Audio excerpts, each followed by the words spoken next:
রহিম শুরু করছি আল্লাহ আজকে আমি আমার শিক্ষার্থীদের জন্য ঢাকা বোর্ড সৃজনশীল প্রশ্ন ঢাকা বোর্ড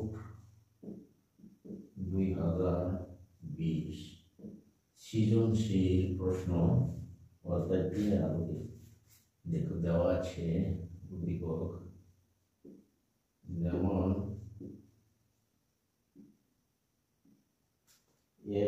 p plus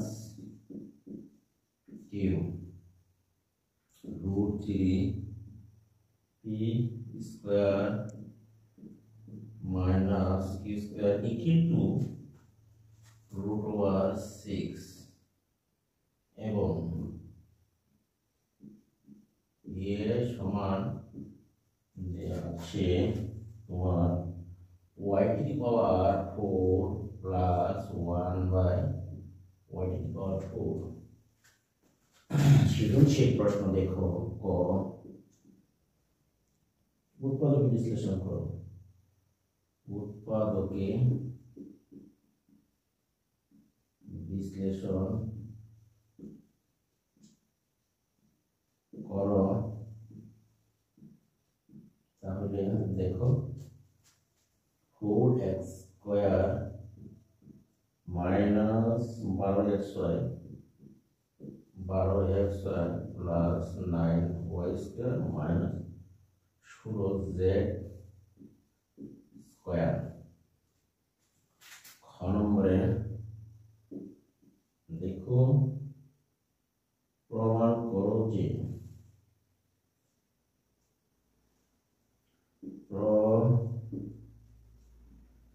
প্রমাণ করো যে pq plus q equal to 9 root 3 by 4 গ নম্বরে দেখো a সমান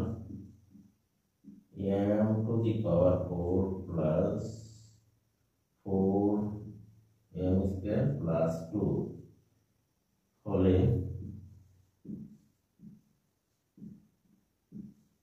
দেখাও যে y square minus 1 equal to m1 এই ছিল আজকে এখানে প্রশ্ন এখন দেখো সমাধান কয়ের সমাধান দেখো যে দেওয়া আছে এখানে দেখো 4x square minus 12xy plus 9y square minus 16z square এইবার দেখো এই যে এইখান থেকে 4x square minus 12x plus 9y এই পর্যন্ত দেখো কোনো সূত্র সেট করা যায় কিনা মাইনাস 2a into b বানাইলাম 3y plus 3y whole square minus 4z whole square আশা করি তোমরা এটা বুঝতে পেরেছো তাহলে দেখো a square minus 2ab plus b square 3y কে আমরা b square 2x K a তাহলে আমরা লিখতে পারি 3y whole square 4z whole square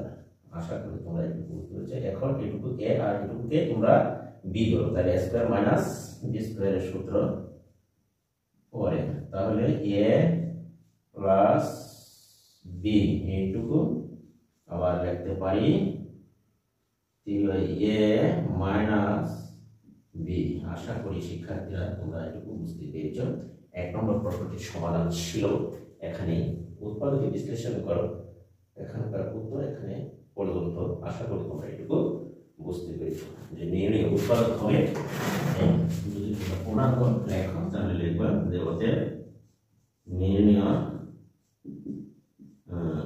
উৎপাদক 2 x minus 3y plus 4z, sorry এটি হলো তোমার z, আর এইখানে x 3y minus 4z, এইখানে হবে তোমার আনসার শেষ। তাহলে আমরা এবারে যাব তোমার 2 নম্বর প্রশ্নের সমাধান। প্রমাণ করো যে p cube plus 1/q cube. তাহলে আমরা আজকে 2 নম্বরের প্রশ্নের সমাধানে যাচ্ছি। দেখো 2 নম্বর প্রশ্ন হলো এখানে 2 নম্বরে দেখো দেওয়া আছে খ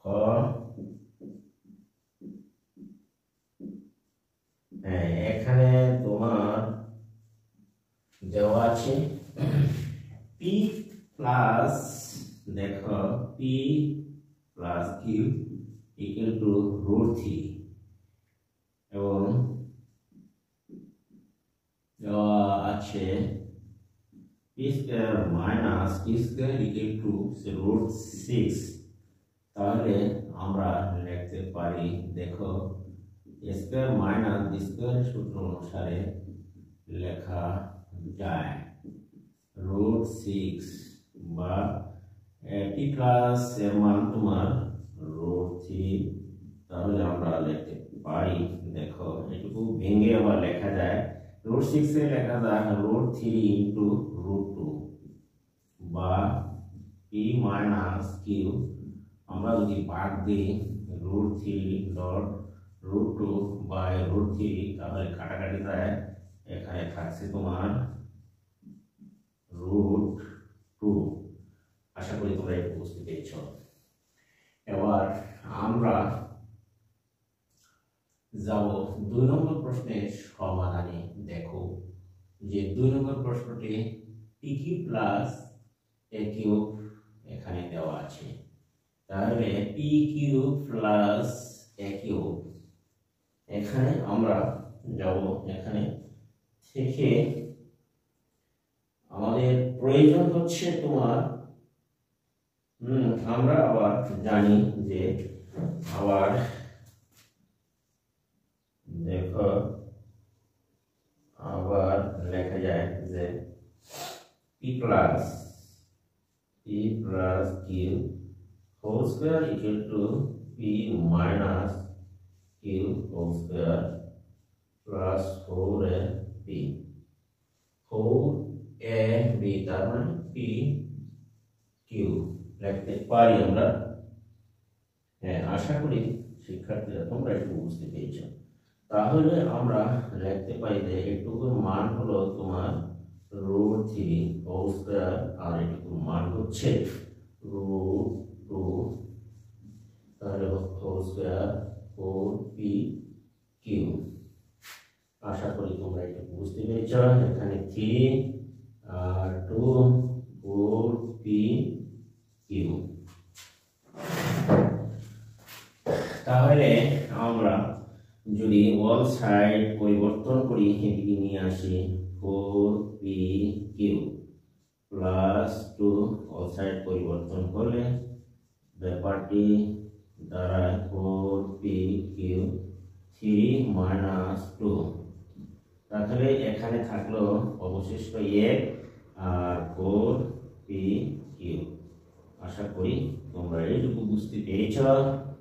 এবার pq সমান আমরা লিখতে পারি 1/4। শিক্ষার্থীরা তোমরা একটু মনে করি বুঝতে পেরেছ।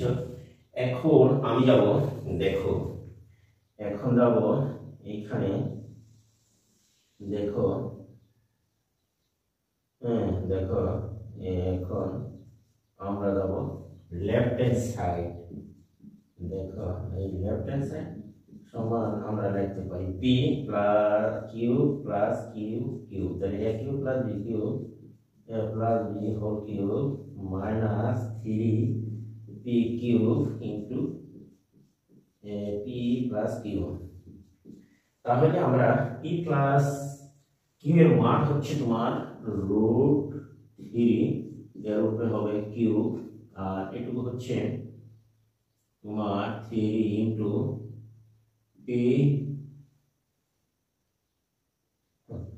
তাহলে আমরা লিখতে পারি এটুকুর মান হলো টি বাই কিউ, এর মান হচ্ছে 1/4, আর এখানে আমরা লিখতে পারি √3। তাহলে আমরা এখানে লিখতে পারি 3√3 মাইনাস 4/3√3।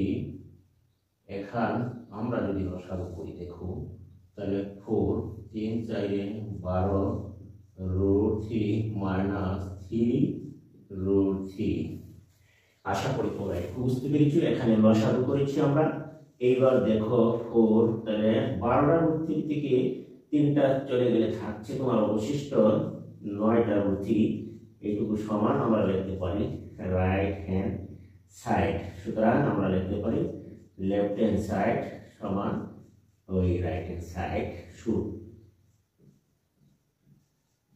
আশা করি শিক্ষার্থীরা তোমরা বুঝতে পেরেছ। লেফট হ্যান্ড সাইড সমান হচ্ছে রাইট হ্যান্ড সাইড, সুতরাং লেফট হ্যান্ড সাইড সমান রাইট হ্যান্ড সাইড শুড। এইটুকু তোমরা অবশ্যই বুঝতে পেরেছ। এবার চলো যাই আমরা 3 নম্বর প্রশ্নের সমাধানে। তাহলে 3 নম্বর প্রশ্নটির সমাধান করি। দেখো 3 নম্বর প্রশ্নটির সমাধানে আমরা যাই। এখানে আশা করি তোমরা অঙ্কটি সহজেই বুঝতে পেরেছ। শুধুমাত্র সূত্রগুলো যদি পর্যায়ে দেখো আমি একটি বেরিয়ে দিচ্ছি, সেখানে যে প্রয়োজনীয় সূত্র এগুলো তোমরা ভালো করে আয়ত্ত করে নিবে। আশা করি তোমরা সহজেই বুঝতে পারবে। তাহলে আমরা এটুকু মুছে নেই। দেখো এবার আমরা যাব, দেখো এখন আমরা যাব এই সৃজনশীল প্রশ্ন 3 অর্থাৎ ঘ নম্বর প্রশ্নের সমাধানে। তাহলে আমরা লিখতে পারি ঘ নম্বর প্রশ্নটি হলো এরকম। দেখো ঘ নম্বর প্রশ্নটির সমাধান হচ্ছে দেওয়া আছে যেমন এখানে দেখো দেওয়া আছে এ সমান তোমার y⁴ প্লাস 1/y⁴ এবং ডাকে আছে দেওয়া। সুতরাং আমরা লিখতে পারি এবং এ সমান দেওয়া আছে m⁴ প্লাস 4m² প্লাস 2। কাজে আমরা লিখতে পারি। সুতরাং অতএব লেখা যায় যে y⁴ plus 1/y⁴ equal to লিখতে পারি দেখো m⁴ 4m² প্লাস 2। আশা করি তোমরা বুঝতে পেরেছ। এবার আমরা কাজ করব উভয় পক্ষ এটুকু ভাঙো, তাহলে তুমি দেখো কি অবস্থা দ্বারা এর ভিতরে দিলাম 2টি স্কয়ার মাইনাস, তাহলে এইখানে যেমনি আছে এমনি রইল। আশা করি তোমরা বুঝতে পেরেছ। এবার বাম পাশে দেখো স্কয়ার প্লাস স্কয়ারের সূত্র যায়, তাহলে আমরা লিখতে পারি দেখো a square plus b square a plus b whole square minus 2a into দেখো b। আশা করি তোমরা একটু বুঝতে পেরেছ। a plus b whole square লিখতে পেরেছি। এখন আমরা a square plus b square a plus b whole square minus 2ab এটুকুর সাথে এটুকু কাটাকাটি যায়, আর এটুকু ভেঙে যদি আমরা লিখি দেখো আমরা লিখতে পারি ধরো এটা যেমনি আছে এমনি থাক, একটু করে চিন্তা ভাবনা করা হবে। বা এখন আমরা লিখতে পারি 1/y² equal to y⁴m plus 4m² plus 2, আর এই 2 যদি তুমি ডান পাশে নিয়ে যাও তাহলে হবে প্লাস 2। বা আমরা লিখতে পারি দেখো y² plus 1/y² equal to আমরা এইটুকু যদি সাজিয়ে লিখি তাহলে আমরা একটু লিখতে পারি, দেখো স্কয়ার প্লাস ফর্মুলা 2 এ ধরলাম m ইনটু ধরো 2 আর 2 যোগ করলে 4, 4 কে আমরা 2 বারে 2 যোগ করলে কত হয় আমরা লিখতে পারি, তাহলে 2 আর 2 4, 4 এর উপরে স্কয়ার দিলাম, তাহলে 4 ঠিক থাকলো না। এখন দেখো আমাদের এখানে তাহলে এইটুকু সমান আমরা লিখতে পারি m square plus 2 whole square. আশা করি তোমরা বুঝতে পেরেছ। এবার আমরা লিখব y square plus 1 by y square whole square. ওই পক্ষ থেকে যদি স্কয়ার কেটে দাও তাহলে কি থাকে অবশিষ্ট, দেখো এখানে রয়ে গেল y স্কয়ার প্লাস এখানে থাকছে তোমার y স্কয়ার ইকুয়াল টু তোমার এখানে অবশিষ্ট রইল m স্কয়ার প্লাস 2। আশা করি তোমরা একটু বুঝতে পেরেছ। এবার আমরা চলো উপরে যাই, এইটুকু তোমরা বুঝতেই পেরেছ। এবার যাব উপরে, তাহলে আমরা লিখতে পারবো, দেখো যে এবার আমরা যদি যাই এখানে আমরা উপরে চলে যাব, দেখো যে উপরে আমরা লিখতে পারি বা আমরা লিখব y square plus 1 by y square লিখতে যদি পারি 1 বাই আমরা y মাইনাস হোল স্কয়ার। আশা করি তোমরা একটু বুঝতে পেরেছ। তাহলে আমরা লিখতে পারি যে a square plus b square a minus b whole square plus 2ab। আশা করি তোমরা একটু বুঝতে পেরেছ। আর ডান পাশে আমার ছিল y m square plus 2 m square plus 2। আশা করি তোমরা একটু বুঝতে পেরেছ।